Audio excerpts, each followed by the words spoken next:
Misunderstanding ang madalas na sanhi ng hiwalayan. Kaya nga dapat lahat ng problema ay pinag-uusapan para sa huli ay wala kang pinagsisisihan. Dear Papa Dudut, magandang araw sa inyo mga kabarangay, na tulad ko ay laging sumusubaybay sa bawat storya ng inyong programa. Sumubok na rin po ako, Papa Dudut. Sa tingin ko po ay eto na yung matagal ko nang hinihintay. Ang maere ang aking kwento.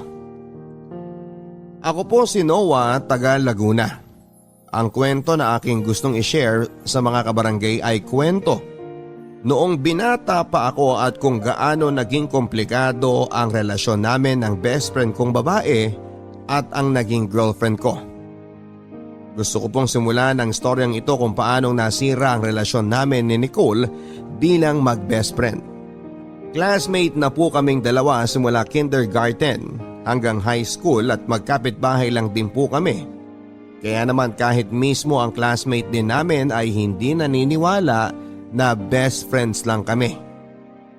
Alangan naman po kasi na hindi ko siya isabay umuwi halos parking lot lang ang pagitan ng bahay namin.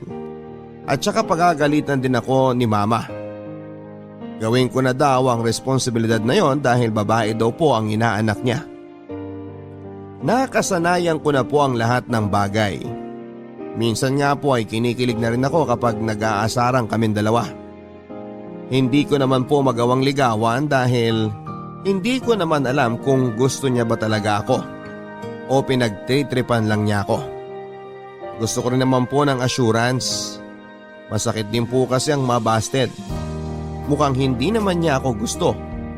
Dahil nung isang beses pa na pauwi kami ay meron siyang kinikwento sa akin na lalaki at ginawa na daw niya ang lahat pero hindi pa rin siya napapansin.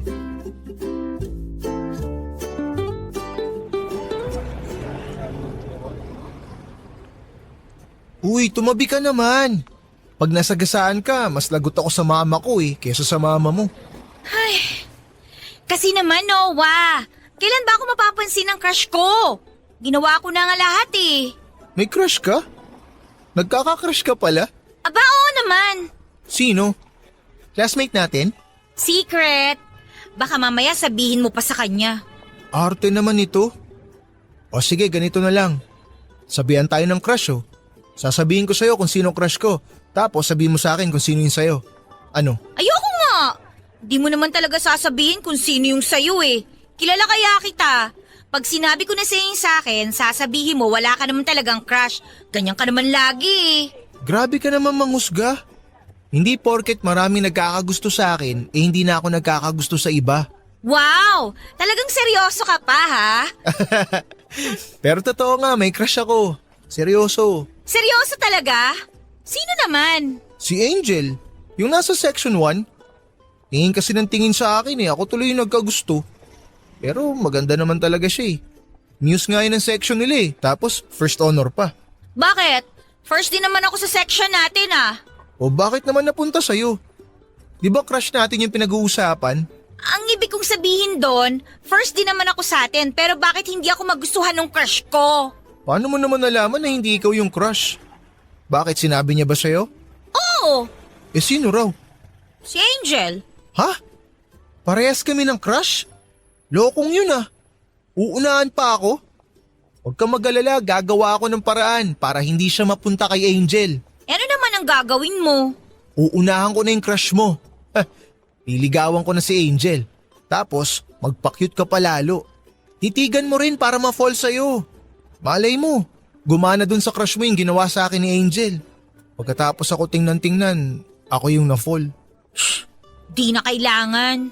O bakit? Hindi mo ba nagustuhan yung plano? Hindi! Hindi na po niya ako pinansin hanggang sa makauwi na kami. Siguro ay mas na bad trip siya sa naisip ko. Ang totoo naman po kasi noon ay hindi ko talaga crush si Angel. Sinabi ko lang yon para malaman ko kung sino ba yung crush ni Nicole. Kaso ang ending po ay hindi niya nasabi dahil sa inis niya sa akin. Gusto ko lang naman po talagang malaman kung may pag-asa ba ako. Ayoko na po kasing magstay bilang kaibigan niya lang, pero kung wala talagang pag-asa ay matatanggap ko rin naman.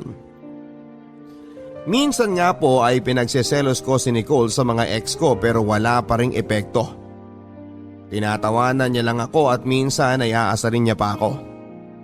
Mahirap po pala ang mahulog sa kaibigan, Papa Dudut. Lalo na kung hindi ikaw ang gusto. Pinapakita ko naman na gusto ko siya pero hindi niya yon napapansin. Parehas lang po kami. Ginagawa namin ang lahat para sa taong gusto namin. Pero hindi kami magawang gustuhin. Mukhang wala po talagang balak si Nicole na sabihin sa akin kung sino ba talaga yung crush niya. Nakakalungkot lang din po dahil umasa ako na ako ang lalaking yon, Papa Dudut. Napilitan na po akong ligawan noon si Angel dahil mas nagpapakita rin ito ng motibo. Mabait naman po siya at madaldal. Medyo wild nga lang pong makipag-usap kaya madalas ay nagigising nito ang pagkalalaki ko. Hindi ko po nasabi ang tungkol doon kay Nicole kaya naman noong araw na pinapunta niya ako sa bubong nila ay doon ko palang nasabi yon. At halos maiyak po ito dahil yun din po ang araw na sinabi niya sa akin na ako pala talaga ang lalaking gusto niya.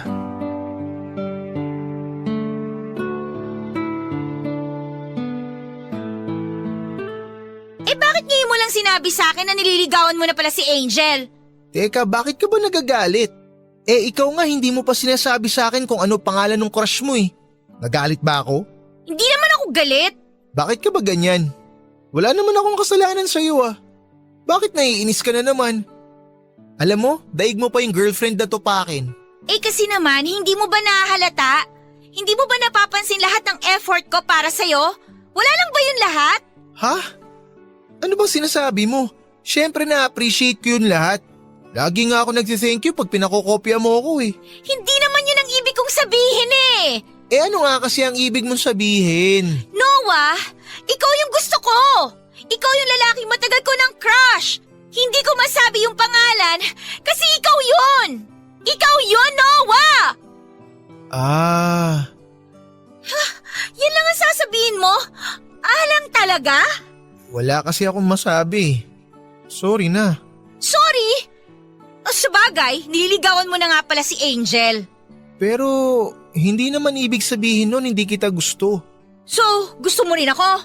Actually, matagal na. Kaso kasi… Ano nga? Nagkakagusto na rin ako kay Angel eh. Ba't sinabi mo pa na gusto mo rin ako? Umasa pa tuloy ako. Ituloy mo na lang siguro yung panliligaw mo kay Angel. Kalimutan mo na lang tong pinag-usapan natin. Pero tingin ko naman mas gusto kita, Nicole. Wag na! Okay lang ako. Doon ka na sa Angel mo. Maganda siya, tsaka matalino. First nga siya sa section 1, di ba? Ako kasi matalino lang pero hindi maganda. Oo nga pala. Baka umabsent ako ng 2 weeks ha. Namatay kasi yung lolo ko kaya kailangan naming umuwi sa probinsya.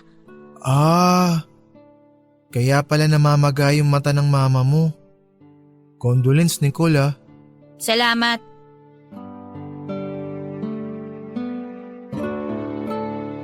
Wala na pong nagsalita pagkatapos naming mag-usap tungkol sa lolo niya. Pinakikiramdaman namin ang bawat isa kung sino nga ba ang puputol ng katahimikan. Pero dahil nga po natutorpe ako pagdating sa kanya ay sinabi ko na lang na mauna na ako. At iniwan ko siya sa bubong nila. Alam kong inis na naman siya sa akin ang mga oras na yon. Kung sinabi niya lang sana ng maaga na ako ang lalaking gusto niya, hindi sana ay wala kaming problema. Nasimulan ko na kasi ang ligawan si Angel kaya kahiyaan na ito. Gusto ko pa sanang damayan siya sa pagluluksa sa pagkawala ng lolo niya. Pero kinain na ako ng hiya at pagkailang. Alam kong nalulungkot siya ng husto dahil mahal na mahal niya ang lolo niya na yon. Dahil yun lang ang nag-spoil sa kanya. 2 linggo nga po kaming hindi nagkita ni Nicole. At sa 2 linggong pong yon ay laging si Angel ang nakakasama ko. Si Angel po ang kasama ko pero ang isip ko po ay nasa probinsya nila Nicole. Hindi ko po kasi mapigilan ang sarili ko na hindi siya isipin. Hindi ko rin naman po magawang tawagan dahil nahihiya ako. Pakiramdam ko po kasi ay nabasted ko ang kaibigan ko. Sa loob nga po ng 2 linggo na yon ay parang ang daming nangyari.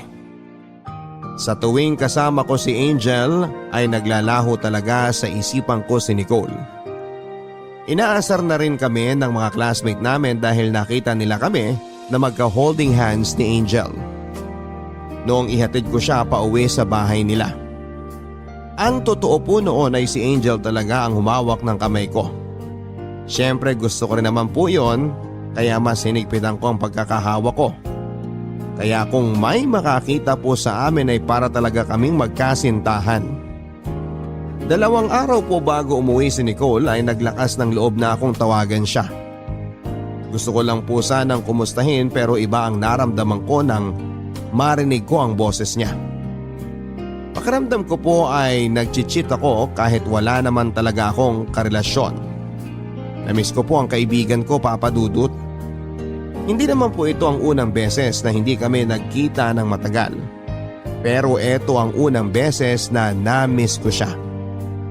Nalambingin ko nga po sana siya, Papa Dudut, pero huli na rin po ang lahat dahil may boyfriend na ito.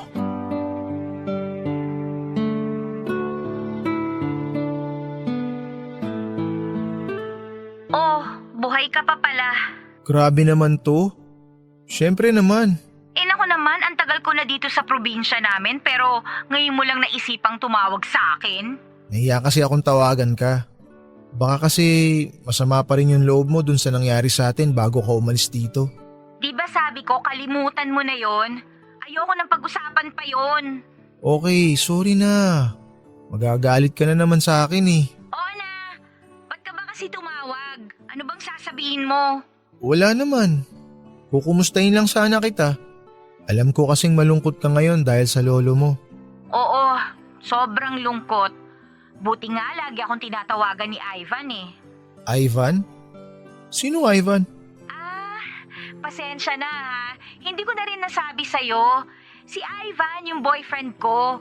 Sinagot ko na siya nung gabi na inamin ko sa'yo na gusto kita. Nakwento nga niya sa akin na ang sweet niyo nga raw ni Angel sa school eh. Kaya hindi na ako magtataka kung hindi mo na naisip na tawagan pa ako. Kasi nga, busy ka na sa Angel mo. Sino bang Ivan? Hindi mo kilala si Ivan? Classmate siya ng girlfriend mo. Okay. Si Ivan pala. Namumukaan ko na. Siya ba nagsabi sa'yo na girlfriend ko na si Angel? Pwes, pakisabi sa kanya na huwag siya magkakalat ng balita na hindi totoo. Hindi pa kami ni Angel, kaya wala pa akong girlfriend. Pero bakit nag-holding hands na kayo? Siya yung humawak sa kamay ko eh. O sige, aaminin ko na. Nagkakagusto na nga ako kay Angel. Pero hindi ko pa rin siya nililigawan hanggang ngayon. Kasi nga, gusto kita. Gusto mo ba talaga ako? Kasasabi ko lang, di ba? Oo, gusto kita. Sa pangalawang pagkakataon, Papa Dudut, ay nilamon na naman kami ng katahimikan. Pagkatapos ko po kasing sagutin ang tanong niya ay hindi naman siya nagsalita. Wala na rin po akong ibang masasabi dahil may boyfriend na siya. Ano namang laban ang nararamdaman ko kay Ivan? Marami po nagkakagusto kay Ivan pero si Nicole ang napili niyang ligawan. Kaya sa tingin ko po ay gusto niya talaga ang kaibigan ko. Napilitan na naman po akong magsinungaling kay Nicole. Sinabi ko na hindi ko nililigawan si Angel kahit na ang totoo ay nagkakamabutihan na kami. Kahit ako mismo ay naguguluhan kung bakit lagi kong pinagtatakpan ang ginagawa ko kay Nicole. Siguro ay ayaw ko lang siyang masaktan. Siguro ay gusto ko lang ingatan at alagaan kung ano ang meron sa aming dalawa. Kasi nga po, kung hindi mag-workout yung sa amin ni Angel, ay mine Nicole na sasalo. Pero bakit ko na lang hindi magawang kalimutan si Angel at panindigan na lamang si Nicole? Alam kong ako mismo ang nagpapakomplika sa takbo ng mga bagay-bagay. Litong-lito na rin ako papadudot pero bakit hindi ko makuha ang lakas ng loob na kailangan ko. Hindi ko lang siguro gusto na makita na masaktan ang isa sa kanila. Kinabukasan po ng araw na yon ay tinawagan ako ni Angel at pinapunta sa bahay nila. Wala siyang kasama kaya nagpasama siya sa akin. Galit na galit pa rin po ako sa sarili ko. Dapat kasi ako ang nagko-comfort kay Nicole kaya naman binuhos ko ang lahat ng galit ko noong may nangyari sa amin ni Angel sa mismong kwarto nito. Madalas pong magpakita ng motibo si Angel kaya po nung araw na yon ay pumatol na ako. Pero nahimasmasan po ako noong maramdaman kong virgin pala ito. Nagtaka po ako kung bakit binigay yon sa akin ni Angel, Papa Dudut. Hindi po nakapasok si Angel kinabukasan dahil para daw siyang nilalagnat pagkatapos noong may mangyari sa amin. At yun naman po ang pasok ni Nicole sa school. Pinaramdam ko na naiinis ako sa nangyayari sa amin at hindi ko siya pinapansin, Papa Dudut. Wala pong klase sa isa naming subject, kaya naman po tumambay ako sa isang bench sa school namin. At tinabihan ako doon ni Nicole. Hindi ko pa rin siya noon pinapansin kahit na magkatabi kami. At siya po ang bumasag sa katahimikang namamagitan sa aming dalawa. Nagulat na lamang po ako noon nang biglang sinabi ni Nicole na makikipag-break na siya kay Ivan at ayusin namin ang sa amin. Gets ko naman po ang gusto niyang mangyari. Gusto ko rin naman po yun kaso ay hindi ko naman maiwan basta si Angel dahil may nangyari na sa amin. Pero hindi ko sinabi ang tunay na dahilan kay Nicole.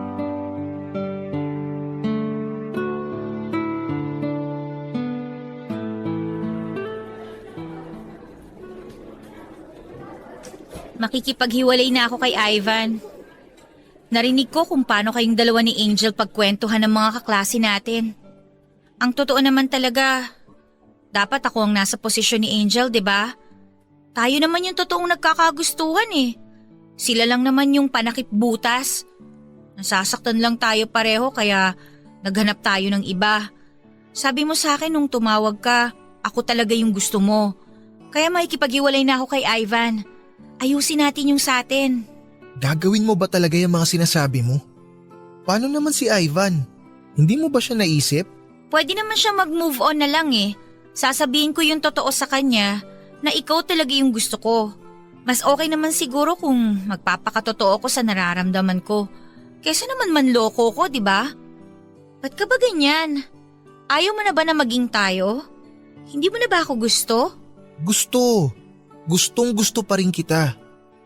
Wala namang nagbago sa nararamdaman ko eh. Pero ba't ganyan ang itsura mo? Bakit hindi ko makita sa mukha mo yung sinasabi mo? May problema ba?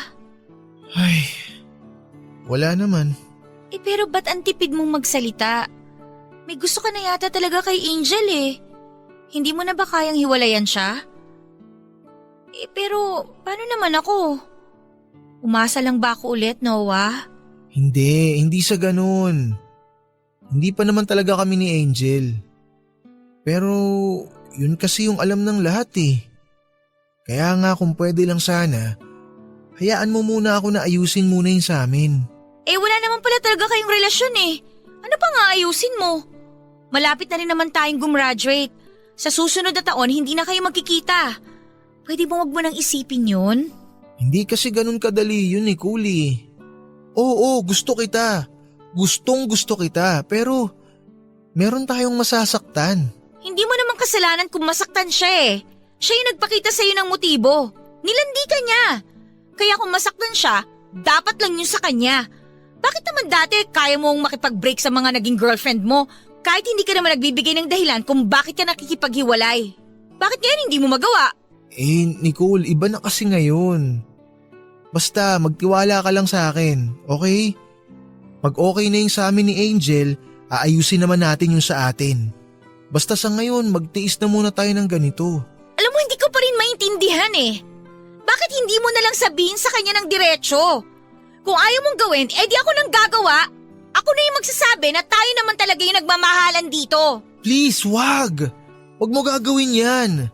Magtiwala ka lang sa akin. Aayusin ko lang yung sa amin, okay? Huwag kang magmadali at saka huwag kang munang makialam. Pero masasaktan ako sa tuwing makikita ko kayo araw-araw na masaya. Nandyan naman si Ivan, di ba? Sumama ka na muna sa kanya. Ano bang kalokohan to? Naririnig mo ba yung sinasabi mo? Alam mo, naguguluhan na ako sa gusto mong mangyari eh. Nicole, uulit-ulitin ko lang yung sinabi ko sa'yo. Magtiwala ka lang sa akin. Basta aayusin ko muna yung sa amin ni Angel, tapos aayusin ko na yung sa atin. Huwag ka muna mainip. Please.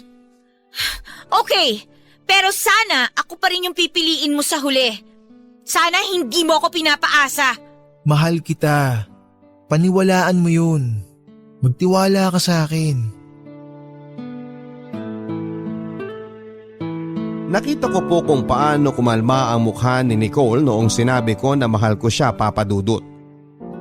Yun po ang unang beses na sinabi ko yon sa kanya. Alam ko naman po sa sarili ko na yun talagang nararamdaman ko. Mahal ko na po si Nicole pero hindi ko magawang iwanan si Angel dahil sa nangyari sa amin. At hindi ko rin po alam kung may nabuo dahil first time ko lang pong makipagtalik sa babae. Kaya hindi po ako sure kung wala pong nabuo. Hindi namin mapakita sa school yung nararamdaman namin sa isa't isa.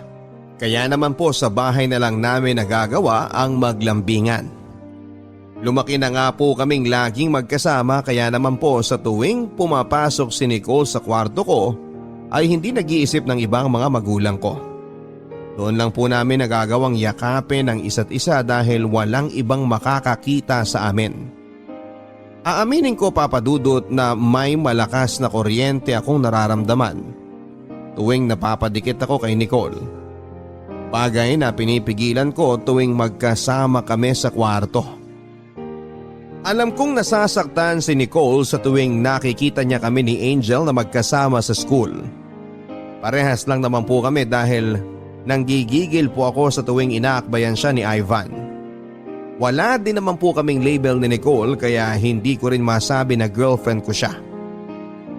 Mahirap po ang sitwasyon namin dahil pag-aawayan pa namin minsan ni Nicole ang ganong bagay. Nahihirapan din po kami dahil nakakaselos po talaga ang ganong klase ng setup. Hindi ko pa rin po masabi kay Nicole ang totoong dahilan kung bakit hindi ko magawang iwanan si Angel. Sigurado po kasi ako na hindi niya yon magugustuhan at siguradong magagalit siya sa akin. Hindi po kasi ganong klase ng babae si Nicole, against po talaga siya sa premarital sex. At isa pa ay hindi ko pa rin po alam kung may nabuo ba kami ni Angel. Halos gumuho po ang mundo ko, Papa Dudut. Sinabi po kasi sa akin ni Angel na parang may iba siyang nararamdaman sa sarili niya. Lagi daw po siyang naghahanap ng pagkain at laging nahihilo. Hindi ko po talaga alam kung anong gagawin ko. Bastang sigurado lang po ako ay yun na rin ang katapusan ng pagmamahala namin ni Nicole. Dahil hindi ko naman pwedeng iwan sa ere si Angel kung buntis nga ito.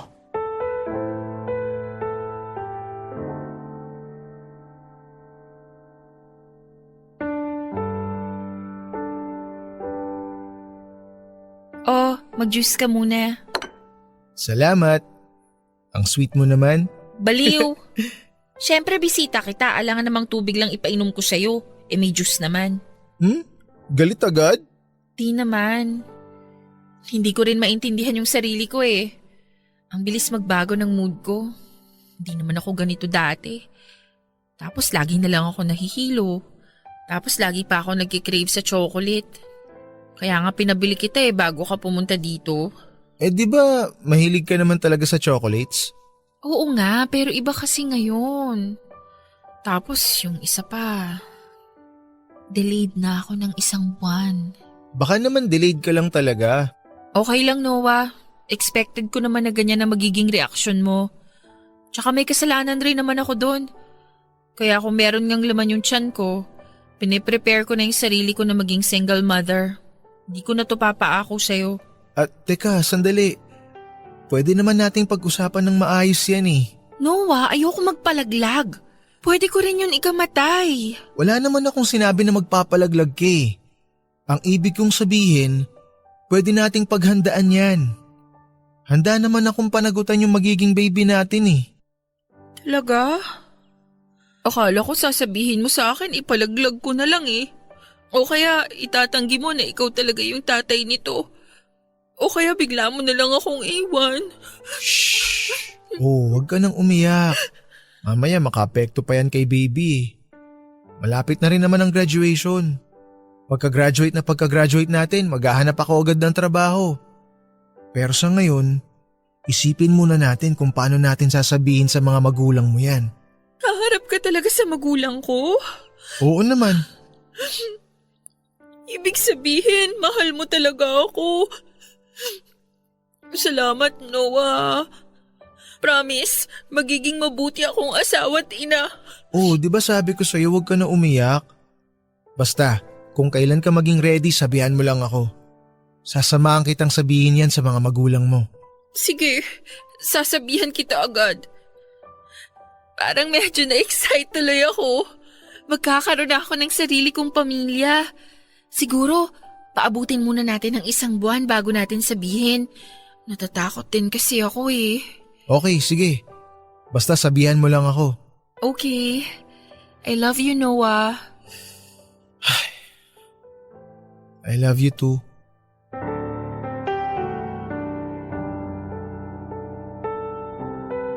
Labag man po sa kalooban kong sabihin na mahal ko siya ay wala na po akong magagawa. Kailangan kong iparamdam sa kanya yon dahil ayokong maapektuhan ang magiging baby namin. Para po akong lutang na naglalakad pa uwi sa amin. Hindi ko pa rin lubos maisip na magiging tatay na ako. Marami pa akong pangarap sa buhay kaso ay ayokong pabayaan na lang ng ganon ang magiging anak ko. Kaya naman po kailangan kong mag-decide ng tama at alam ko na tama ang naging desisyon ko. Sa school po ay mas lalong naging clingy si Angel. Halos ayaw na pong umalis sa tabi ko. Tinitingnan ko ang ekspresyon ng mukha ni Nicole sa tuwing nagkikita kami habang nakakapit sa braso ko si Angel. Hindi niya po kasi yon ginagawa kay Ivan dahil ayaw niya po na makita ko yon. Dahil ayaw niya daw po ako na magselos. Hindi ko po tuloy maiwasang masaktan kapag naiisip ko na kailangan kong piliin si Angel. Pinag-awayan na nga po namin ni Nicole yon. Grabe daw kung makakapit sa akin si Angel. Wala na po akong masabi sa lahat ng sinabi niya kaya naman po niyakap ko na lamang ito ng mahigpit at hinalikan sa noo. Katulad po ng dati ay binalot na naman kami ng katahimikan. Wala na namang nagsalita sa amin pagkatapos noon. Hindi ko po alam kung may iniisip na palang plano si Nicole. Kinabukasan po noon ay Sabado. Wala po kaming pasok. Pinapunta po niya ako sa isang restaurant at nagulat po ako noong nandun din si Angel. Gets ko na po kaagad kung ano ang gustong mangyari ni Nicole. Pero kabaliktaran po ang nangyari. Dahil yun pa po ang naging dahilan para sabihin ko na mahal ko si Angel sa mismong harapan niya.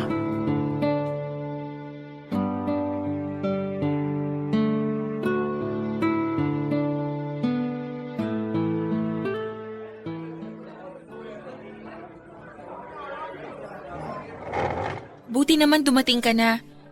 Medyo kanina ka pa namin inaantay.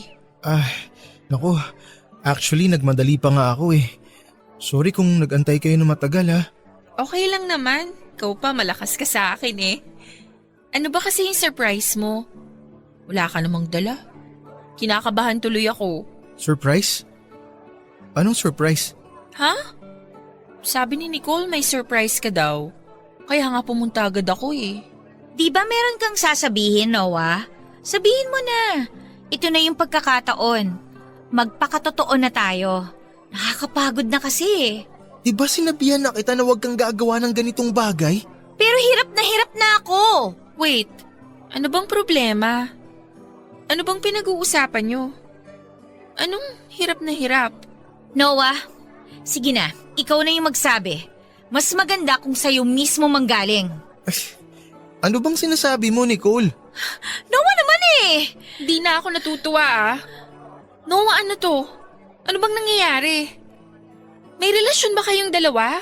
Wala kaming relasyon. Wala nga, pero… Nicole, pwede ba?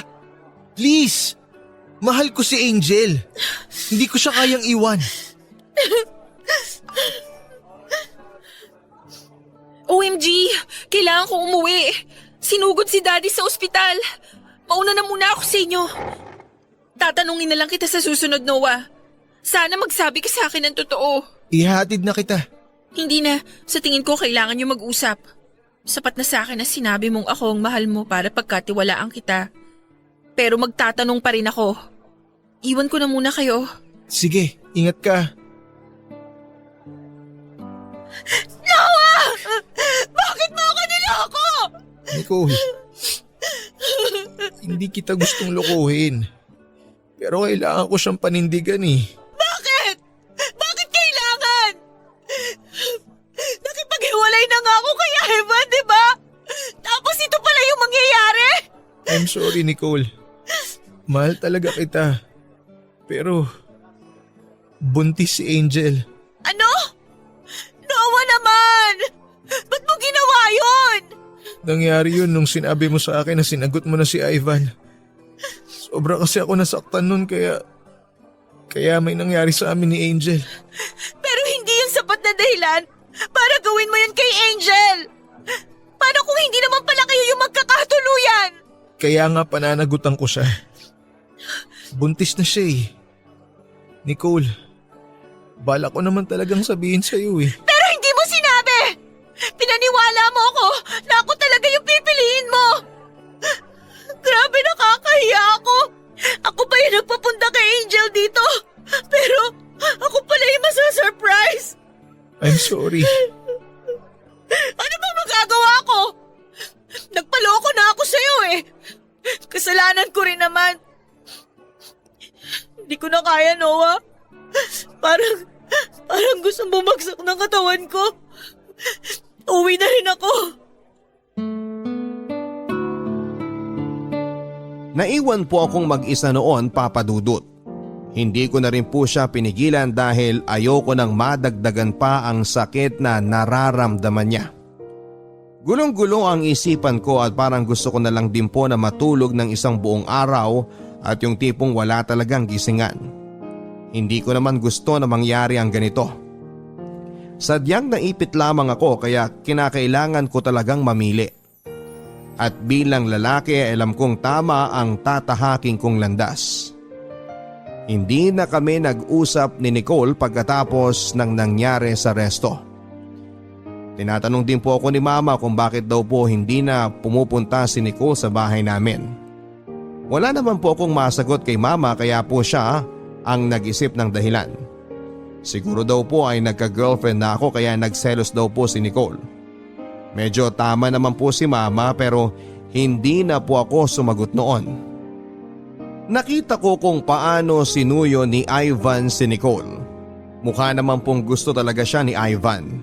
Sana lang po ay matulungan siya nitong mag-move on sa nangyari. Sa pagkakaalam ko po kasi ay hindi nagbigay ng maayos na dahilan si Nicole kung bakit niya ito hiniwalayan. Naawa pa rin po ako sa kanya dahil umasa talaga siya na siya ang pipiliin ko. At habang tinitignan ko po silang dalawa ay napaisip ako. Paano pala kung delayed lang talaga si Angel? Absent po ulit si Angel dahil nasa ospital pa rin ang daddy niya.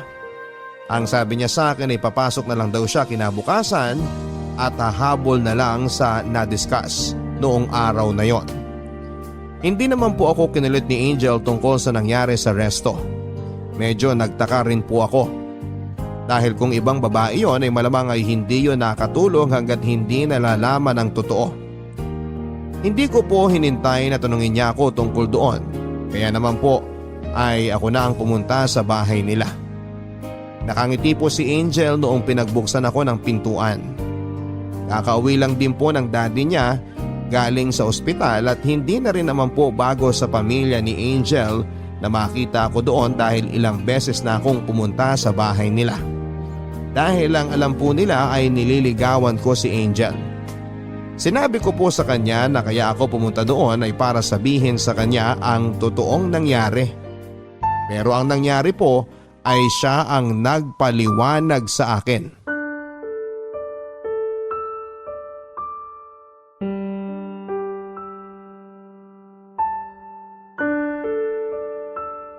Bakit naman pumunta ka pa dito? Di ba sabi ko naman sa'yo papasok na ako bukas? Oo, alam ko, pero gusto ko kasing ipaliwanag sa iyo yung nangyari sa resto. Gusto ko na maging malinaw sa iyo ang lahat. May ipapaliwanag din kasi ako sa'yo. Sino bang mauuna sa atin magsalita? Sige, ikaw na muna. Tungkol saan ba ang ipapaliwanag mo? Ganito kasi, Noah. Dinatna na ako. Hindi ko nasabi sa'yo agad kasi natakot ako sa magiging reaksyon mo. Ha? Kailan pa? Kailan ka pa dinatnan? 1 week after nung akalain natin na buntis ako. Bakit tinago mo sa akin yun? Bakit hinayaan mong isipin ko na buntis ka talaga? Bakit pinatagal mo pa? Kaya nga gusto kong humingi sa'yo ng sorry eh. I'm sorry. Nagustuhan ko kasi yung feeling na sobrang maalaga ka sa akin. Yung ayaw mong nalulungkot ako. Yung andyan ka lagi sa tabi ko. Yung pakiramdam na mahal mo talaga ako. Ayoko kasi na magbago yun, Noah. Mahal kasi kita. Alam ko naman na alam mo kung gaano kita kagusto eh. Ako na nga yung nagpakita sa'yo ng motibo para ligawan mo ko. Kaya pumayag ako na ikaw ang makauna sa akin kasi gustong gusto kita. Mali eh. Dapat nagsabi ka sa akin ng totoo. Oo, alam ko na may gusto ka sa akin noon pa. Nararamdaman ko naman yun eh, pero itong ginawa mo na nagpanggap kang buntis, hindi tama to eh. Hindi mo alam kung ano yung bagay na nasayang dahil sa ginawa mo.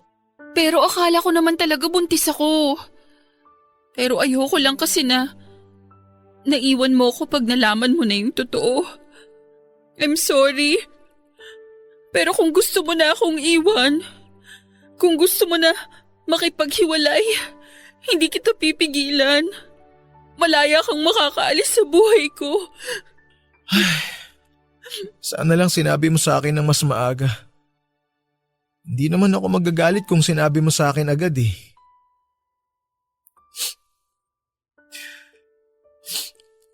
Nawala yung taong mahalaga sa akin dahil akala ko buntis ka talaga. Mas pinili kita kaysa sa kanya tapos malalaman ko na nagsinungaling ka lang pala. I'm sorry, Noah. Mahal lang talaga kita. Pero si Nicole ba? Yung babaeng tinutukoy mo? Ang swerte naman niya. Kasi merong Noah na iniiyakan siya. Ang swerte-swerte niya. Naiinggit ako sa kanya. Nakita ko kung anong klaseng tao ka. Nakita ko kung paano ka mag-alaga ng babae. Naramdaman ko kung paano ka magmahal kahit pinipilit mo lang naman na mahalin ako. Ang bait-bait mo. Kaya sana mapatawad ka niya. Kasi sayang talaga kung pakakawalan ka pa. Sige na, umuwi ka na. Gagabihin ka na masyado. Sa totoo lang nagugustuhan naman na talaga kita eh. Kahit dati pa. Pero nangibabaw sa akin yung nararamdaman ko para kay Nicole. Masaya na akong malaman na minahal mo ko kahit konti. Okay na sa akin yun. Kaya hindi na ako pumayag na ihatid mo ko nung nasa resto tayo kasi gusto ko na makapag-usap kayo. Sa mga sinasabi niyo pa lang noon, alam ko nang merong something sa inyo. Pero sinabihan mo pa rin ako na mahal mo ko noon. Inisip ko na lang na sinabi mo lang naman yun kasi alam mo buntis ako. Pero ngayong alam mo na yung totoo, pwede mo nang ayusin yung inyo. Mabait ka naman, Angel. Kaya magiging maswerte rin yung lalaking mapapasayo balang araw. Salamat. Meron lang akong last favor sa'yo. Sige, ano yun? Kung sakaling maging okay na kayo ni Nicole, huwag sana kayong magpakita na sweet kayo sa isa't isa. Gusto ko lang na makapag-move on ng mabilis.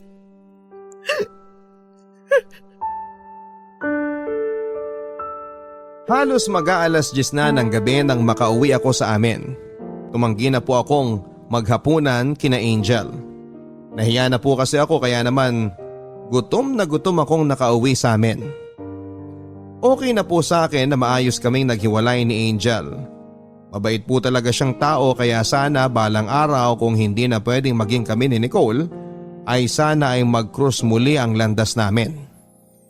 Sinubukan ko pong kausapin si Nicole at hindi ko po napansin na nandun pala si Ivan sa bahay nila. Kaya naman po nagulat ako nang biglang sumulpot ito sa labas ng bahay nila. Sinubukan ko po kasing humingi ng tawad sa kanya. Nasabi ko na rin po na hindi pala talaga buntis si Angel. Pero huli na po ang lahat dahil nagkabalikan na sila ni Ivan. Hinayaan ko na rin po siya. Hindi ko na po ginulo pa ang nararamdaman niya kaya ako na mismo ang umiwas. Masyado pong naging magulo ang high school life ko, Papa Dudut. Complicated po talaga ang buhay teenager kaya naman po nang makapasok na ako sa university ay sinubukan ko maging mature. Nag-focus ako sa pag-aaral. Hindi na kami nagkitang muli ni Angel pagka-graduate namin ng high school. Kami naman po ni Nicole ay nag-iba na rin po ng landas. Katulad nga po ng sinabi ko ay wala na akong balak na guluhin pa sila. Kaya ako na ang lumayo pero isang gabi ay tumawag sa cellphone ko si Nicole at nasa labas daw po siya ng boarding house ko. Lasing po ito kaya nilabas ko siya.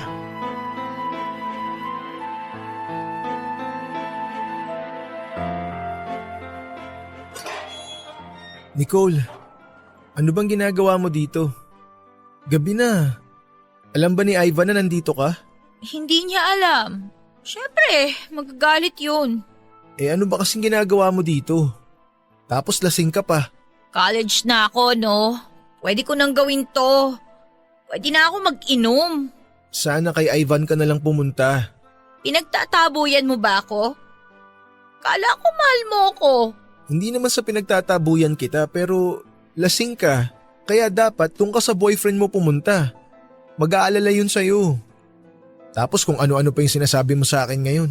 Ayoko nga, bakit ba? Sabi mo dati mahal mo ko. Di mo na ba ako mahal ngayon?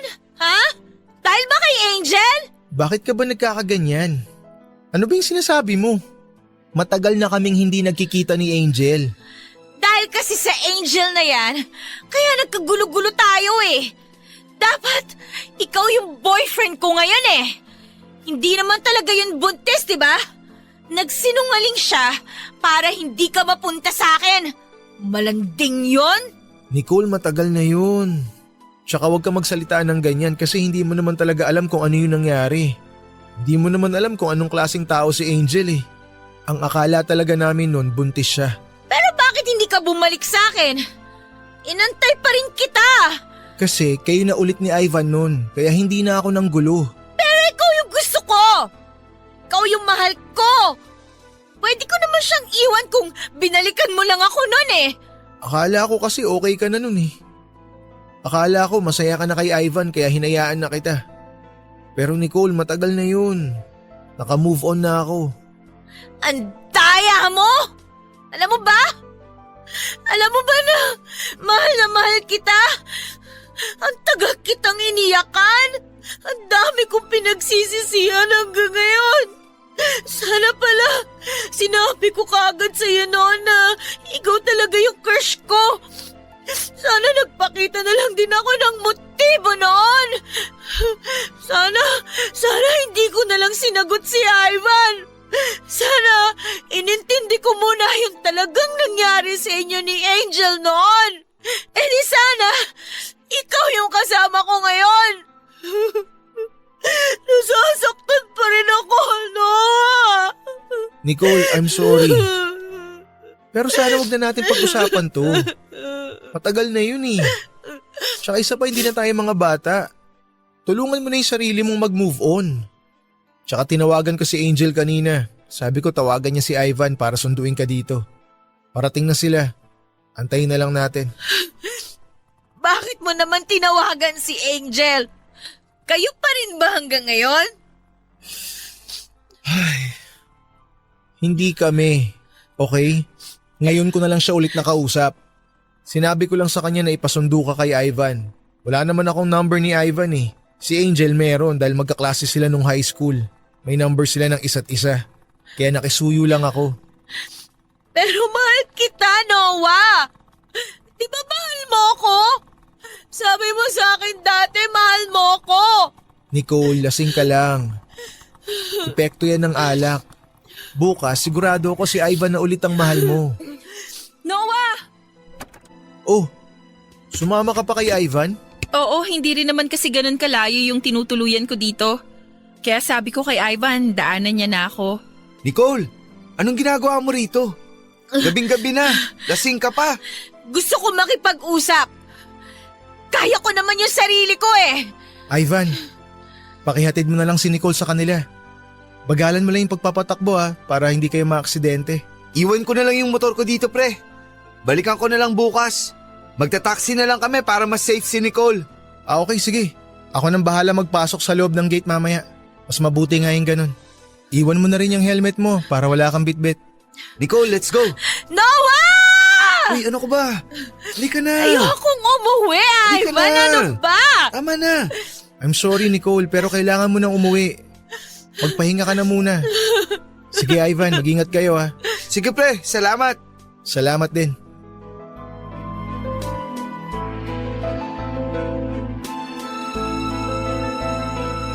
Naawa po ako kay Nicole, Papa Dudut. Hindi ko akalain na hindi pala siya nakakapag-move on pa sa nangyari noon. Napaisip din po ako sa mga sinabi noon ni Nicole na kung napag-usapan lang sana namin, agad ang nangyari noon ay malamang ay siya pa rin ang kasama ko hanggang sa ngayon. Pero masaya na rin naman po ako sa buhay ko ngayon kahit na wala akong love life. Mas okay na po kasi yon dahil mas nakakapag-focus ako sa pag-aaral. Nagpaiwan noon si Angel at dahil gabi na nga po noon ay hindi ko na siya pinauwi. Sa boarding house ko siya nagpalipas ng gabi pero doon po siya sa kama at sa sahig naman po ako natulog. Halos nagkwentuhan lang naman po kami noon buong gabi. 2 years din po kasi kaming hindi nagkita ni Angel at maganda po doon ay may feelings pa rin po siya para sa akin. Single naman po siya kaya walang masama kung liligawan ko ulit siya. Narinig po ng may kapal ang panalangin ko na sana balang araw ay mag-cruise muli ang landas namin. Matagal po ang tinakbo ng relasyon namin bago kami nagpakasal. Tulad po ng inaasahan ay napaka maarugang asawa at ina ng babaeng dapat ay pakakasalan ko noon at siya rin palang pinakasalan ko talaga. Ngayon po ay may 2 na kaming anak ni Angel at masayang namumuhay bilang isang masayang pamilya. Yan po ang kwento ng aking buhay pag-ibig, Papa Dudut. Actually, ito ang paborito naming okasyon ng aking live-in partner na si Arturo. Ito ang lagi naming inaabangan dahil kapaskuhan noon nang kami ay nagkakilala. Ang alaala namin ni Arturo ang masarap balik-balikan kapag ganitong kapaskuhan. Dati tuwing sasapit ang Pasko ay paulit-ulit kaming nag-uusap tungkol sa aming mga nakaraan habang kumakain ng bibingka. Bibingka? Oo nga pala no, kailangan kong bumili ng bibingka. Ito na ang tradisyon namin ni Arturo tuwing sasapit ang Kapaskuhan. Ang bibingka na naging simula ng aming pag-iibigan. Ako nga pala si Magda. At ito ang kwento kung paano ako nahulog sa isang taong nag-abot sa akin ng bibingkang nabili niya sa kanto. 5 taon nang nakakaraan nang una kong nakilala si Arturo. 20 anyos lamang ako noon at nagtatrabaho sa isang pipitsuging beer house. Yung beer house, Papa Dudut, na sakalang pinupuntahan kapag sarado na ang lahat ng mapupuntahan. Dating bahay yon ni Tita Rosana, ang may-ari ng beer house na yon. Simula nang magkahiwalay sila ng kanyang asawa at sumama ang mga anak nila sa asawa niya. Ginawa na lamang nitong beer house ang bahay para may pagkakitaan at may pang-aliw siya sa sarili niya. Tuwing nalulungkot ito kapag naaalala ang kanyang mag-aama. Ako ang pinakaunang naging waitress doon. Pineke ko pa ang mga edad ko para lamang tanggapin niya ako noon. 17 pa lamang ako noon at kailangan ko ng trabaho dahil naglayas ako sa bahay ng nanay at stepfather ko. Ang beer house ni Tita Rosana ang naging bagong tahanan ko noon. Stay in ako sa beer house dahil gusto ni Tita Rosana na may makasama siya roon. Doon ako nagdalaga talaga sa beer house na yon. Nung una, aminin kong hindi ko masikmurang makitable sa mga amoy chikong customer na panayang talsik ng laway kapag nalalasing na. Pero kailangan ko ng pera. Tiniis ko yon hanggang sa masanay na ako sa aking sitwasyon. Iniisip ko na baka talagang para ako dito. Sa pag-waitress ko sa beer house na ito ay nakilala ko si Arturo. Doble ang edad nito sa akin at naaalala ko pa. Ilang minuto na lamang bago magpasko ay pumasok ito sa beer house namin.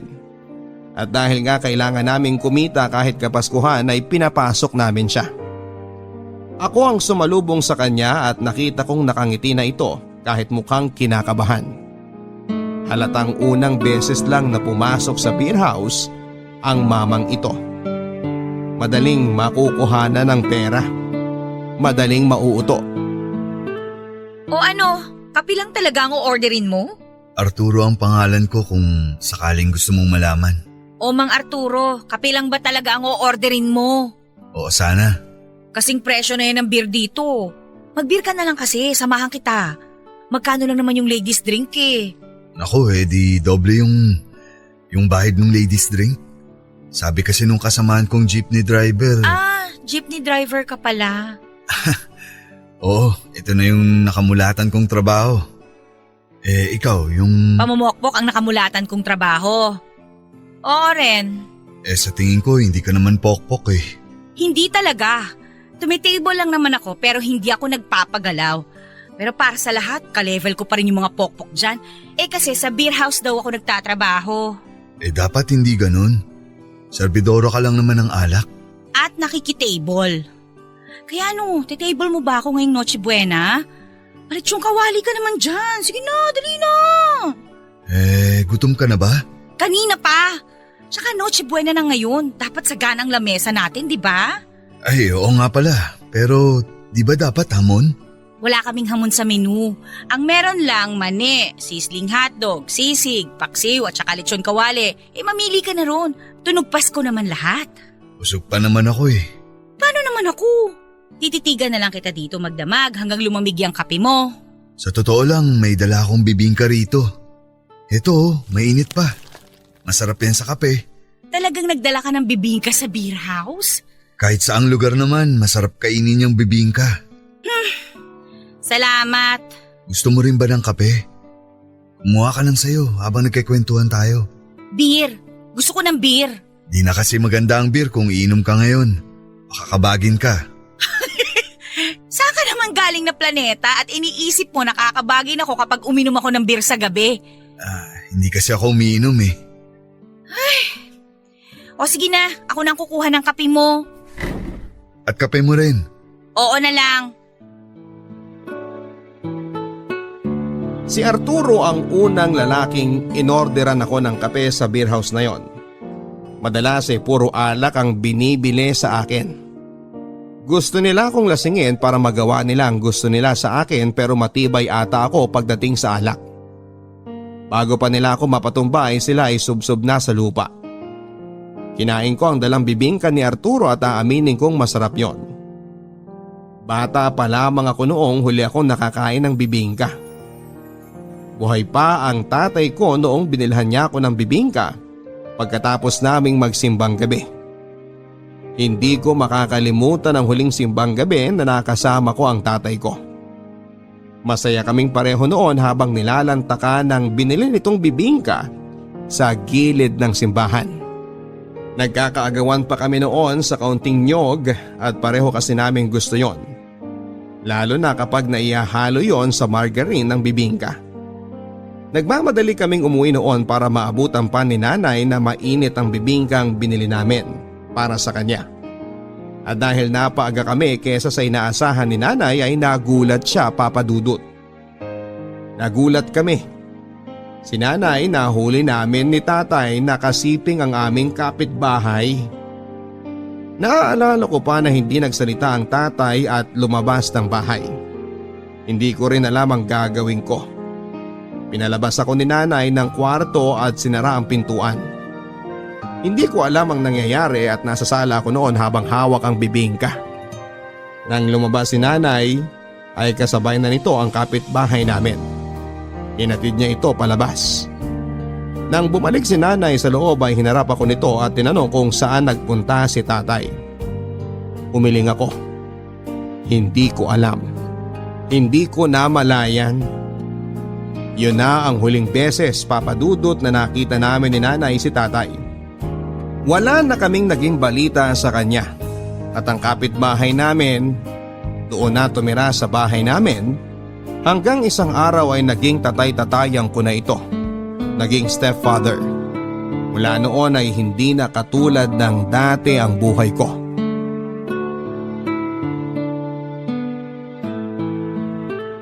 Nagustuhan mo ba yung bibingka? Mas masarap sana kung may maalat. May itlog na pula yan. Di mo ba natikman? Ang ibig kong sabihin sa maalat, lechong kawali man lang sana o kaya naman mani o kaya sisling hotdog. Hindi itong bibingka, panghimagas to eh. Pasensya ka na ha. Mahilig lang kasi talaga ako sa bibingka. Yan talaga ang madalas kong binibili kahit di nga Pasko eh. Ako ang gusto ko sa Pasko, makatikim ng lechong kawali. Wala rin kasi akong pera eh. Magda ang pangalan ko. Magda? Diretsahan na to ha.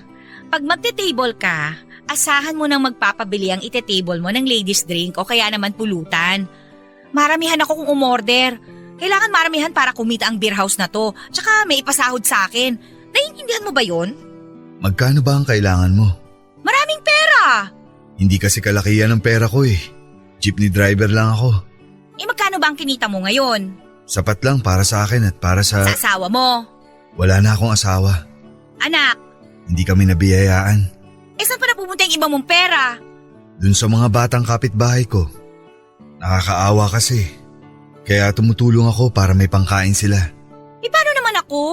Gutom din naman ako, hindi ba ako nakakaawa? Hayaan mo, sa susunod dadalan ulit kita ng bibingka. Ay, wag mo na akong umain sa bibingka ha. Dala mo ako ng pera.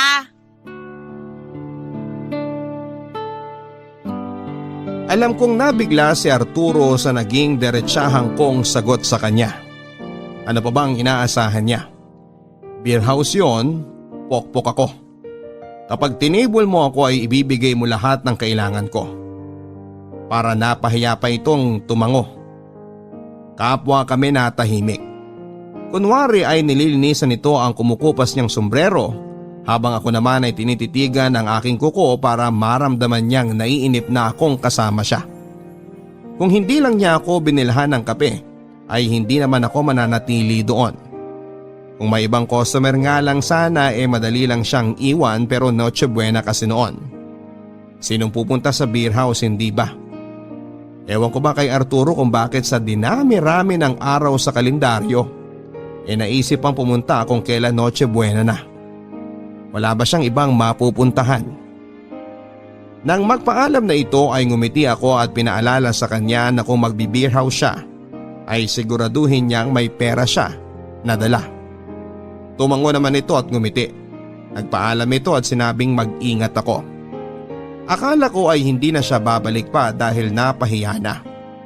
Pero laking gulat ko nang bumalik ito at may dala pa ring bibingka at tulad ng dati. Kaping muli ang inorder niya para sa akin. Tinanong ko kung may dala siyang pera. Meron daw. Natuwa ako pero agad ding nawala dahil 50 pesos lang ang inabot nito.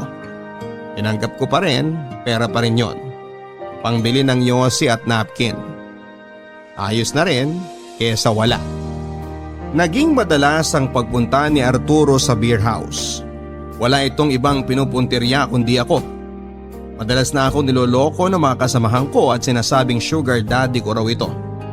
Ang sabi ko ay paanong sugar daddy 50 pesos lang ang naibibigay nito. Sugar daddy yung asukal sa bibingka lang ang matamis na ibinibigay nito. Gusto ko sanang iwasan ito, Papa Dudut, pero hindi ko magawa dahil nga sa customers are always right. Saka lagi nakabantay si Tita Rosana. Ayaw nitong may customer na napapabayaan kahit kuripot pa. Saka sa totoo lang ay hindi rin naman ako madalas na naititibol. Si Arturo lang lagi ang tumitibol sa akin, mas maganda ang mga kasamahan ko. Pagdating sa ganda ng mukha at katawan, nasa dulo ako ng linya. Kaya nga ewan ko ba kay Arturo kung bakit ako ang pinupuntirya niya. Kanina pa kita inihintay. Ang dami namang waitress dito, Arturo. Bakit ba hindi ka nalang mag-table ng iba? Ikaw ang gusto ko eh. Kumain ka na ba? Hindi pa. Di ka ba pinakain nung nakatable mo kanina? Isang beer lang binili sa akin. Tapos yun, pinagpindot-pindot lang ako sa video okay. Akala naman katulong niya ako. Pa yan? Sakto, may binili akong kaldereta at 2 plastic ng kanin. May sabaw din ng nilaga kung gusto mo. Oh, himala. Wala kang dalang bibingka. Meron din. Ito oh. Ay, bibingka boy ka talaga. Sabi ko naman sa'yo paborito ko yan. Hindi halata ha. Oh, kumain ka muna bago ka bumalik sa trabaho. Kapag naumay ka sa ulam, andyan naman ang bibingka. Kumuha ka na lang ulit ng kape para maisabay mo dyan. Ikaw? Kumain na ako kanina, pero sasabayan kita sa kape. O siya, sige. Total naka-break ako ngayon. Doon tayo sa may gilid kumain.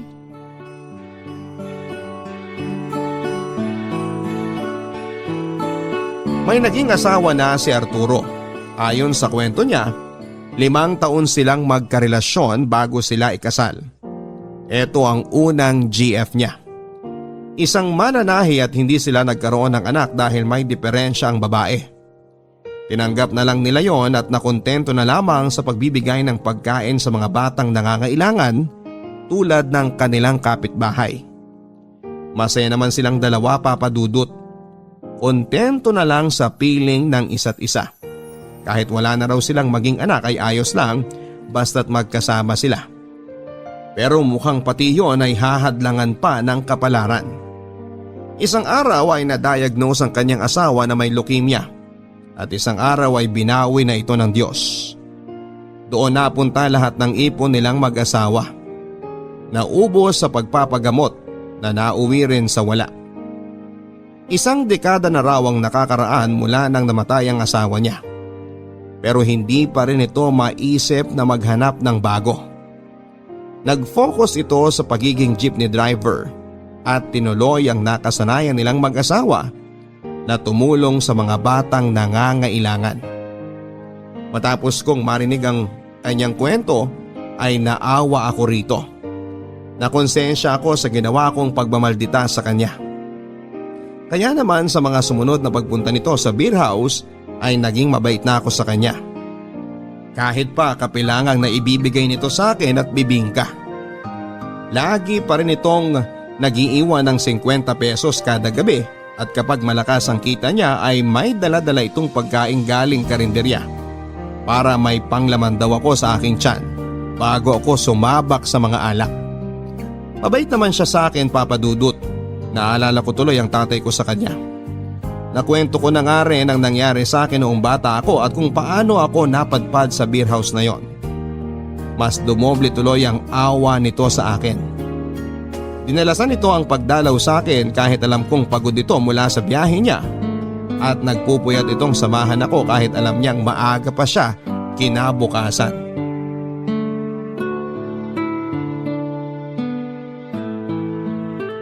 Diretsahin mo nga ako. Ano yun? Type mo ba ako? Ha? Sus! Patorpe-torpe ka pa dyan? Yung mga padala-dala mo ng bibingka rito gabi-gabi, sa tingin mo hindi obvious na gusto mo ako? Kahit yung langgam na nakikiagaw sa akin sa asukal ng bibingka, alam niyang type mo ko no? Di ka ba magagalit kung oo? Magagalit ako kung manliligaw ka sa akin. Ayaw mo bang ligawan kita? Seryoso ka ba? 20 ako, 40 ka na, no? Gusto mo bang isipin ng lahat na mag-ama tayo? Importante ba ang sasabihin ng iba? Dapat hindi, di ba? Pero naman, doble ang edad mo sa akin, Arturo. Tsaka ano bang nakita mo sa akin? Tingnan mo nga, banlag ang mga mata ko. Ang bilbil ko nag-uumapaw dahil sa alak. Alam ko ring pansin mo yung pangingitim ng kilikili ko. Itong mukha ko, oh, ang oily-oily. Mukha nga ako mabaho kahit bagong ligo. Mukha akong tambayan ng libag at saka… Hindi itsura ang basehan ko sa babaeng nagugustuhan ko. So ano nga ang basihan mo? Ugali? Eh nakita mo naman kung paano kita itrato nung una pa lang. Asal kakampinan ni Satanas, diba? Ramdam ko namang paraan mo lang yun para itaboy mo ang mga taong gustong mahalin ka. Eh ano bang pinagsasabi mo dyan? Nagtatapang-tapangan ka pero sa totoo lang, kailangan mo ng kasama. Alam kong mabuti ka, base sa mga naging kwento mo sa iyong nakaraan. Hindi ko kailangan ng kasama. Talagang pinatapang ka lang masyado ng mga pinagdaanan mo. Kaya ka ganyan. Kaya ganyan kataas ang harang mo sa sarili mo at sa taong gustong malin ka ng totoo. Ewan ko sa'yo. Umalis ka na nga. Ubus na yung kape mo, tsaka papasada ka pa. Hayaan mo kung malin ka. Ibaba mo ang harang. Maniwala ka. Kaya kitang alagaan. Pinaalis ko na ito bago pa ako maluha. Totoo naman ang sinasabi niya. Nagtatapang-tapangan lang ako. Paraan ko ito para depensahan ang lungkot na nararamdaman ko. Ito ang paraan ko, Papa Dudut, para itaboy ang mga lumalapit sa akin. Pakaramdam ko kasi tulad lang sila ng tatay ko na matapos akong mahalin at alagaan ay iiwan din ako ng walang paalam. Ayaw kong maulit yon.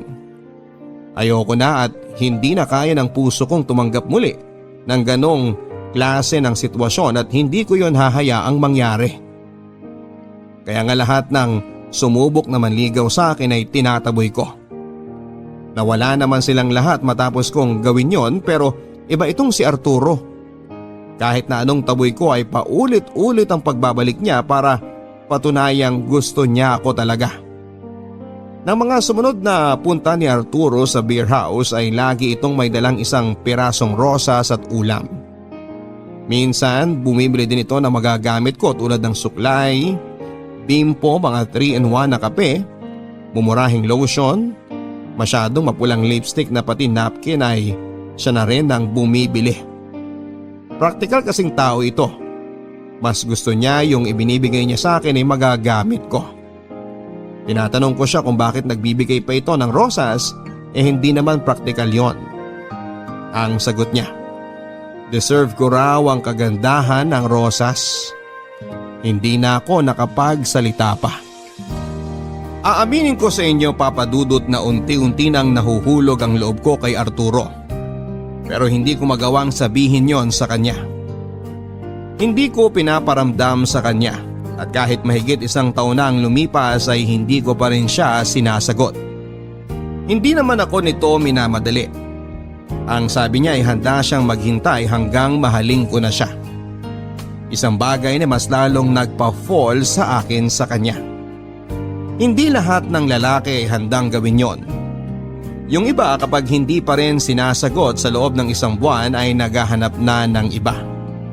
Yung iba naman ay sabay-sabay ang nililigawan para walang talo kung sakaling mabasted siya ng iba. Pero itong si Arturo ay kakaiba talaga. Alam kong swerte na ako sa kanya pero hindi ko pa rin siya magawang piliin dahil jeepney driver lamang ito. Oo, Papa Dudut, isang malaking issue sa akin ang trabaho niya. Gusto kong makaahon sa hirap. Hindi ako nakapagtapos kaya naman ang nakikita kong paraan para makaahon ay sa piling ng isang lalaking may kaya.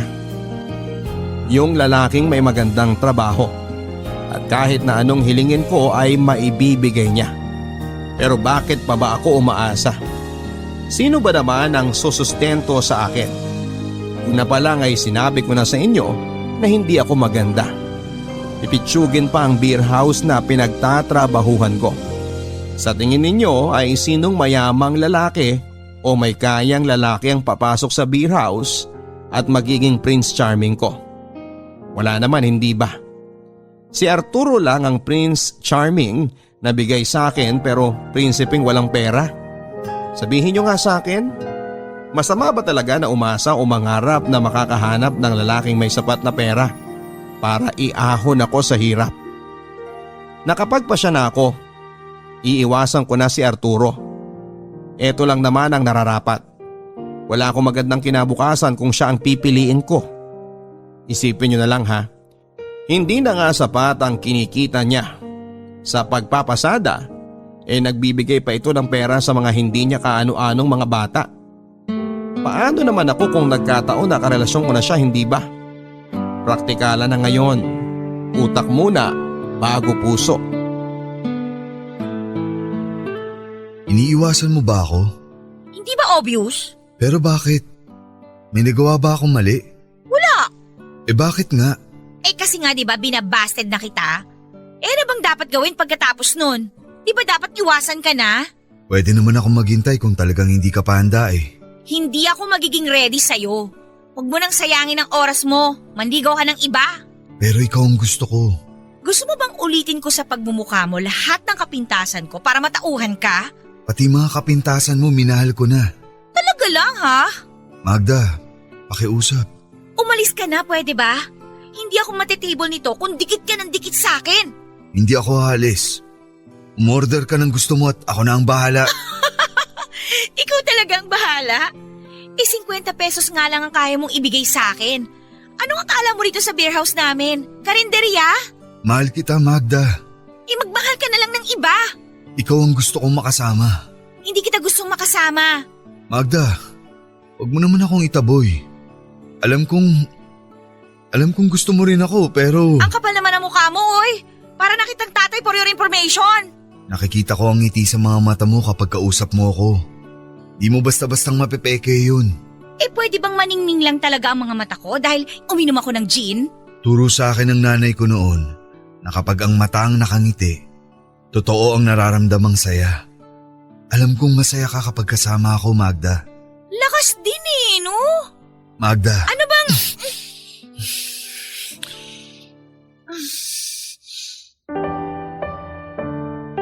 Hinalikan ako ni Arturo at hindi ako pumalag. Hindi ako nakapalag dahil alam kong yon ang gusto ko. Gusto kong hinahalikan niya ako. Gusto kong niyakap niya ako pagkatapos. Nakakapanghina. Ganon pala ang epekto kapag nagmamahal ka na. Hindi makakapagsinungaling ang naging galaw ko at reaksyon ko sa ginawa ni Arturo. Nang matapos ako nitong halikan ay naramdaman kong namula ang aking pisngi at hindi ako halos makatingin sa kanya. Nakangiti ito sa akin na para bang nanalo sa loto. Napatunayan kasi nitong gusto ko rin siya at para hindi ako lalong mabuko pa sa aking nararamdaman ay pinaalis ko na ito. Sumunod naman siya kasabay ng pangako na bukas ay babalik siya. Ilang minuto bago ang Noche Buena ay dumating si Arturo tulad ng pinangako niya. May bitbit itong bibingka. Tulad nung una ko siyang nakita. Bago ang suot nitong pulang polo na tinernuhan ng kupas at lumang maong. Bago rin ang pabango nito. Nakangiti itong lumapit sa akin at binigay ang bibingka. Hindi ko alam ang magiging reaksyon nun. Hanggang ngayon kasi ay naglalaro pa rin sa aking isipan ang ginawa nitong paghalik sa akin. Para bang nalalasahan ko pa rin ang tamis ng kanyang labi. Pero syempre, hindi ko yon sinabi sa kanya. Nakakahiya.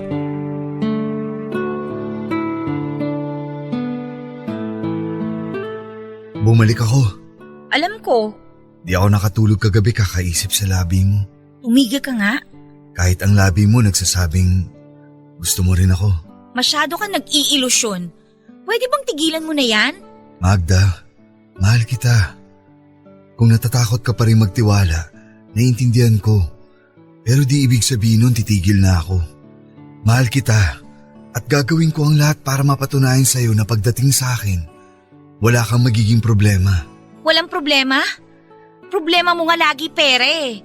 Paano mo ako mabubuhay kung sakali? Alam kong di kalakihan ang kinikita ko pero marangal ang pinanggagalingan nito. At kung sakaling magiging tayo, dodoblehin ko ang pagkayod. para lang mabili ko yung mga gusto mo.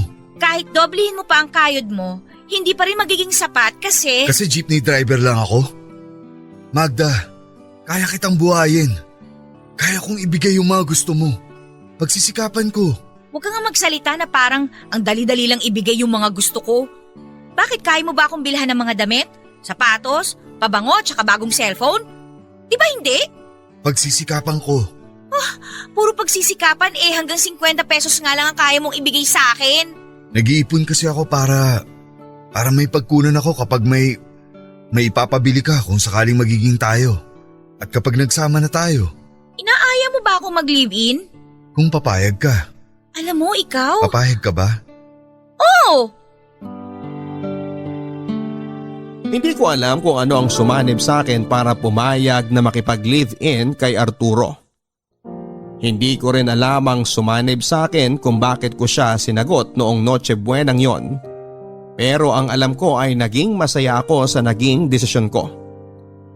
Pinagsaluhan namin ang bibingkang dala nito kahit tubig lang ang aming naging panulak. Walang customer noon sa beer house at hinayaan lang kami ng mga kasamahan ko sa trabaho na makapag-date na dalawa.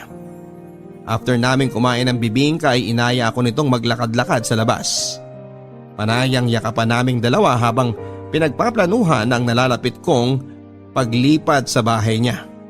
Gusto rin itong umalis na ako sa beer house na yon at pumayag ako. Hindi ko alam ang magiging buhay ko sa piling ni Arturo, pero gusto kong magtiwala sa kanya. Alam kong hindi niya ako pababayaan at alam kong mahal niya ako. Mahal ko rin siya. Napatunayan ko yon nang kalimutan ko ang mga kakulangan niya. Napatunayan ko yon kahit alam kong hindi niya maibibigay lahat ng kailangan at gusto ko. Mahal ko si Arturo, Papa Dudut. Masaya akong dumating siya sa buhay ko. Tumigil ako sa pagbabalik tanaw sa nakaraan namin ni Arturo nang makita ko ang isang tindera ng bibingka. Malayo pa lamang ay amoy na amoy ko na ang nakasalang na bibingka. Napangiti ako. Tulad ng binabanggit ko sa inyo ay tradisyon na talaga namin ni Arturo ang kumain ng bibingka tuwing sasapit ang Kapaskuhan. Ito ang madalas naming kinakain habang ang lahat ay naghahamon at nagkekeso de bola. Kontento na kami sa ganito. Hindi ko nga rin alam kung bakit ako nakontento na lamang sa ganito samantalang dati ay mataas ang pamantayan ko kapag makikipagrelasyon. Pero noong nakilala ko ng mabuti si Arturo, sapat na sa akin na kasalo siya sa bawat bibingkang nabibili namin sa kanto. Matapos akong bumili ng bibingka ay nagtungo ako sa simbahang malapit sa pinagbilhan ko ng bibingka. Gusto ko lang magpasalamat sa lahat ng mga nangyari sa akin nitong nakaraan hanggang sa kasalukuyan. Habang papasok ako ay muli na naman akong nagbalik tanaw sa naging pagsasama namin ni Arturo. Sa simula ng aming relasyong dalawa ay sumubok na kaming magkaanak. Alam kong pangarap talaga ni Arturo ang magkaroon ng anak. Gusto ko rin namang ibigay yon sa kanya dahil alam kong minsan ay pinagkait yon ng Diyos sa kanya. Gusto ko siyang maging masaya dahil wala itong ibang ginawa sa akin kundi ang pasayahin ako sa araw-araw. Lahat ng kailangan ko ay ibinibigay niya. Kahit na hindi niya kaya ay pipilitin niya. Minsan nga ay nahihiya na rin ako magsabi sa kanya ng kailangan ko o gusto ko dahil alam kong gagawan niya ng paraan kahit mahirapan pa siya. At ayokong mahirapan siya. Ayon sa kanya ay gusto lang daw nitong tuparin ang pinangako niya sa akin noong sinagot ko siya na habang kapiling ko siya.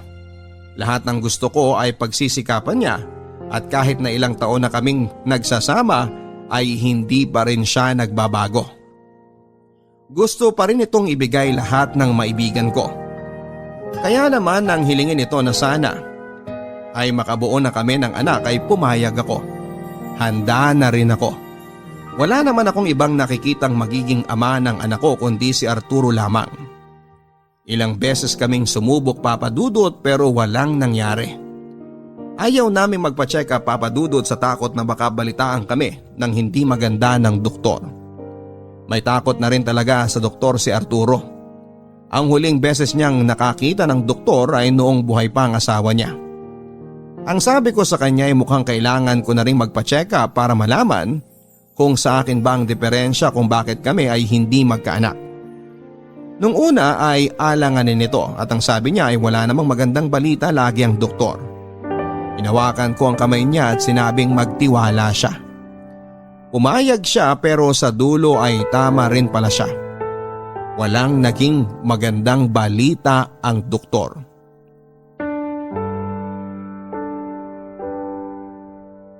Sorry. Saan? Dahil hindi kita mabibigyan ng anak. Di mo kailangang humingi ng tawad. Di mo kasalanan yun. Pero alam kong dun ka magiging masaya. Oo, magiging masaya nga ako kapag may anak tayo. Pero hindi naman ibig sabihin nun na hindi ako masaya ngayon. Masaya ka pa rin ba kahit tayong dalawa lang? Masaya ako kahit tayo lang. Paano na to? Anong paano na to? Tayo lang dalawang magkasama. At kontento na ako kahit tayo lang. Ikaw, masyado ka mabait eh. Huwag ganyan. Sinasabi ko lang naman ang totoo. Ako naman tong malungkot. Hindi ko mararanasan maging ina. Pero pwede kang maging ina para sa iba. Ano ibig mong sabihin? Gusto mo bang ituloy natin ang naudlot naming ginagawa ng yumao kong asawa? Pero wala na yung mga kapitbahay mong bata, di ba? Umalis na sila dyan. Di lang naman sila mga batang pwedeng tulungan. Marami pa dyan. Nakakalat kung saan-saan. Bakit ang buti mong tao? Mabuti ka rin naman. Pero hindi kasing buti mo. Di dapat gawing kompetensya ang pagiging mabuti. Bukas, pwede tayong gumawa ng palamig at tinapay para sa mga palaboy na bata. Pwede kang sumama kapag papasada ako. Tabi ka sa akin. Abutan mo yung mga batang makikita natin sa daan. Gusto ko yung plano mong yan. Kung di tayo pwedeng magkaroon ng sarili nating anak na bubuhayin, tulungan na lang nating mabuhay ang mga batang lansangan na nakikipaglaban pa rin. At dahil sa kabutihan ni Arturo, ay mas lalo ko pa itong minahal, Papa Dudut. Ganon ang ginawa namin. Isang beses kada linggo ay namimigay kami ng mga simpleng pagkain lang sa mga bata. Hindi masyadong malaki o marami o nakakabusog ang mga yon pero sana ay nakakatulong din kahit papaano. Pinagpatuloy namin ang ginagawa nila dati noong buhay pa ang asawa niya. Ngayon ay nakikita ko na kung bakit siya minahal talaga ng todo noong yumao niyang asawa. Iba kasi talaga ang puso ni Arturo. Hindi man ito mayaman sa salapi pero alam kong mayaman ito sa kabutihan. Sa paglipas ng mga taon ay nakontento kami sa ganitong klase ng buhay. Kaming dalawa lang. Bago pumutok ang haring araw sa umaga ay gising na ako para ipagluto si Arturo ng almusal at baon niya sa tanghali. Inaasikaso ko ito. Maaga itong gumigising para rin masabayan ako sa kwentuhan. Bago mag-alas 5 ng umaga ay papasada na ito. Lagi ako nitong niiwanan ng halik at mahigpit na yakap na akala mo ay yun na ang huli. Sabi nga niya sa akin, kailangan kung magpaparamdam ka ng pagmamahal sa karelasyon. Ibigay mo yung parang bukas mawawala ka na sa mundo. Yun ang ginagawa niya lagi, Papa Dudut. Sino bang hindi mahuhulog ng todo sa taong ganito? Namamasukan ako bilang kasambahay sa isang kakilala ni Arturo. Bago mag-alas 8 ng gabi ay nakauwi na ako. Saktong-sakto para makapagluto ng gabihan naming dalawa.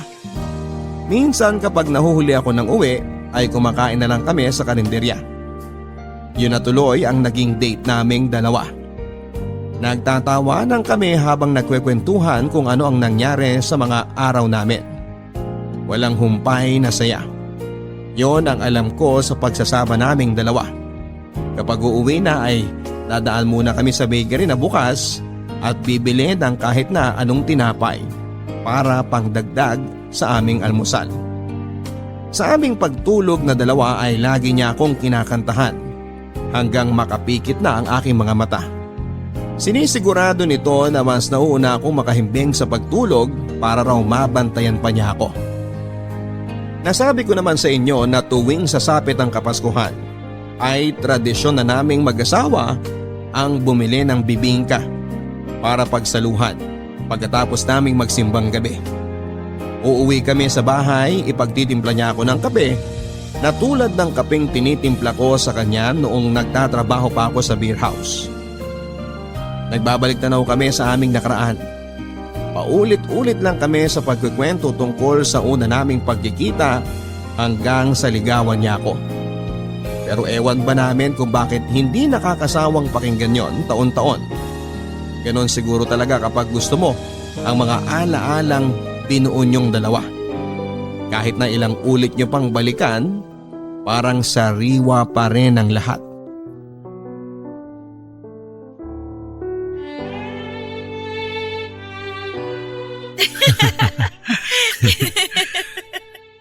Napakakuripot mo, sabi ko sa isip ko. Talo pa ako ng baon ng isang high school na estudyante sa binibigay mong 50 pesos eh. Di ko na nga rin alam eh. Nagpanik na lang ako nun. Kasi naaalala ko sabi mo gusto mo ng pera kaya inabot ko yung 50 pesos sa bulsa ko. Eh tinanggap mo naman. Kaya sabi ko baka okay na yun. Siyempre tatanggapin ko yun. Mukha kaya akong pera noon. At tinanggap mo ang pag-ibig ko. Kahit hindi pa ako mukhang seryoso noon. Mahal kita. Alam ko naman yan. Pasensya ka na kung tayong dalawa lang ang magkasama ha. Yan ka na naman eh. Sabi naman sa'yong ayos lang ako. Kontento na ako sa ganito. Magda, handa ka ba? Handa saan? Pakasalan ako. Pakasalan? Papakasalan mo ko? Nung isang taon nag-ipon ako pambili ng singsing mo. Nakita ko yung babagay sa'yo, kaya lang ano? Kaya lang nabili na eh. Pero may parating daw, baka sa susunod na buwan. Umorder na ako. Eh di wala kang singsing para sa pagpapropose mo. Ayos lang ba kung itong bibingka na lang muna ang ibigay ko sa'yo? Habang hinihintay nating dumating yung singsing mo. Di na kasi ako makapaghintay pa ng isang buwan. Gusto ko nang malaman ang sagot mo kung… Oo! Payag ka na maging asawa ko? Oo nga! Oo! Kahit nyog lang ng bibingka yan, oo, pakakasalan kita!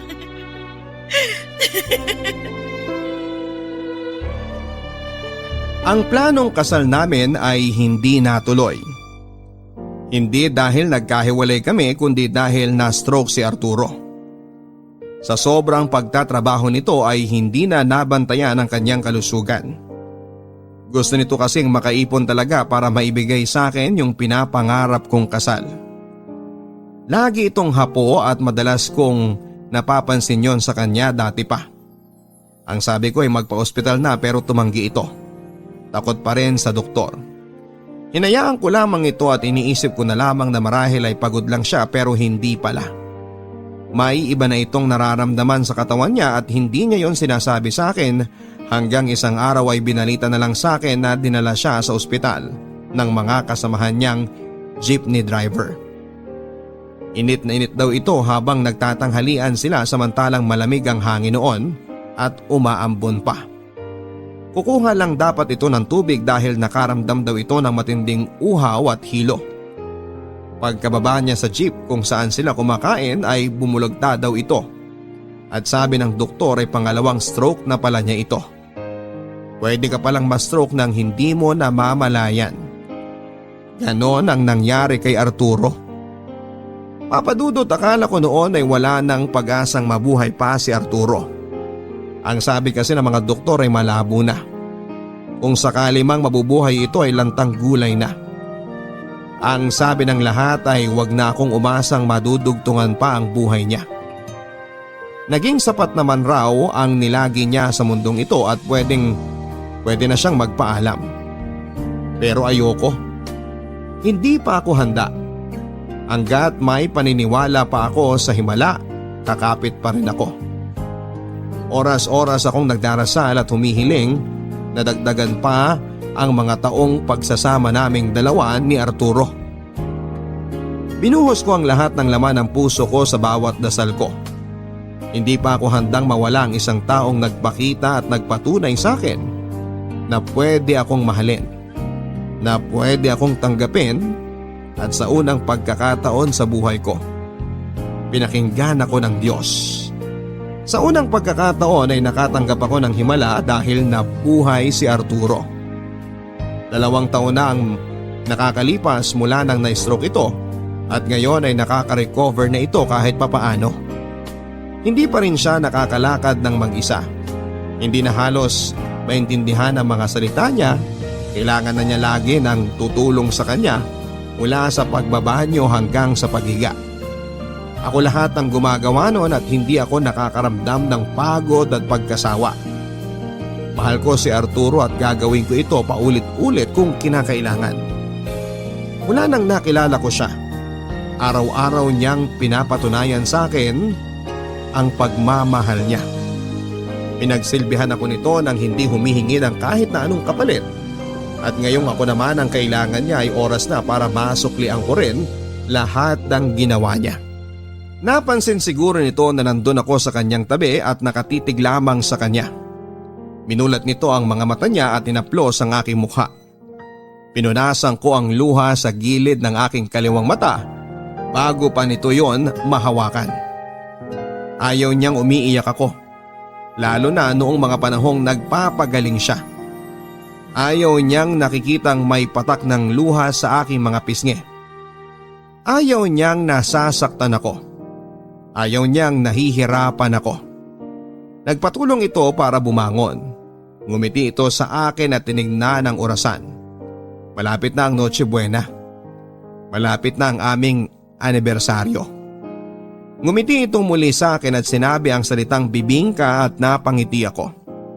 Ito ang unang beses na nakabanggit ito ng isang buong salita nang hindi na uutal. Binangon ko na siya para magtungo kami sa kusina. Kakain na kaming muli ng bibingka tulad ng dati. Nagtimpla ko ng kape para sa aming dalawa. Tulad ng dati. Tulad noong unang kapeng tinimpla ko sa kanya noong nagtungo siya sa beer house kung saan ako nagtatrabaho. Sinubuan ko ito ng bibingka at tangulang ito ng tango na tila nagpapasalamat. Dahil muli na naman kaming nagkasama sa aming anibersaryo. Muli na naman kaming nakakain ng bibingka. Hindi man kami nakakapagkwentuhan sa aming nakaraan tulad ng dati. Pero masaya pa rin kaming pareho dahil kaharap pa rin namin ang isa't isa. Buo pa rin kaming dalawa at magkasama habang pinagsasaluhan ang bibingka na dahilan kung bakit kami magkasama sa ngayon. Ang bibingka na nagpasimula ng aming forever. Maligayang Pasko, Papa Dudut, at maraming salamat sa pagbasa ng aming kwento. Ako ang inyong kabarangay forever, Magda. Ang pag-ibig talaga ay hindi mo mapipili madalas kung kanino ito sasama. Para kina Magda at Arturo na hindi inaasahang magkakaroon ng forever. Hangad naming lahat ang kasiyahan ninyo at ang agarang paggaling ni Arturo. Pinatunayan ninyo sa aming pareho na ang relasyon, anumang pagsubok ang dumaan dito, kapag ito ay totoo ay tatagal ito. Sa lahat ng mga kabarangay natin na nakapakinig ng kwento ni Magda at Arturo, sana po ay matagpuan ninyo ang taong makakahati ninyo sa mga pagsubok. Yung taong hindi kayo bibitawan kahit mahirap na ang sitwasyon. Yung taong kakapit pa rin kahit hinihila na ng mga problema palayo sa'yo. Sa lahat ng mga kabarangay natin na may katulad na kwento ni Magda at Arturo, puno man kayo marahil ng pagsubok ngayon. Pero hangad namin na malampasan nyo yan at hangad namin yan ang maging dahilan para mas lalo kayong tumibay. Sa lahat ng mga kapuso natin na sinusubok ang kanilang sitwasyon at relasyon, pumapit lang kayo. Malalampasan din yan. Makakatawa at makakangiti kayong muli sa dulo. Makakapagpasalamat kayo dahil hindi kayo nagpatalo sa mga problemang naibato sa relasyon ninyo. Hanggang sa muli mga kapuso, ako po si Papa Dudut.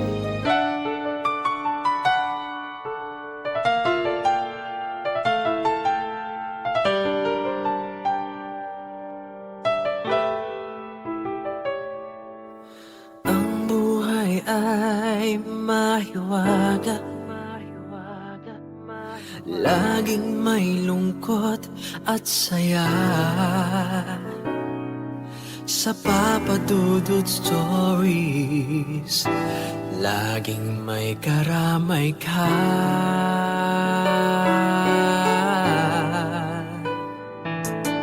Mga problemang kay bigat, dito ay pakikinggan ka. Sa Papa Dudut Stories, kami ay iyong kasama. Dito sa Papa Dudut Stories, ikaw ay hindi nag-iisa.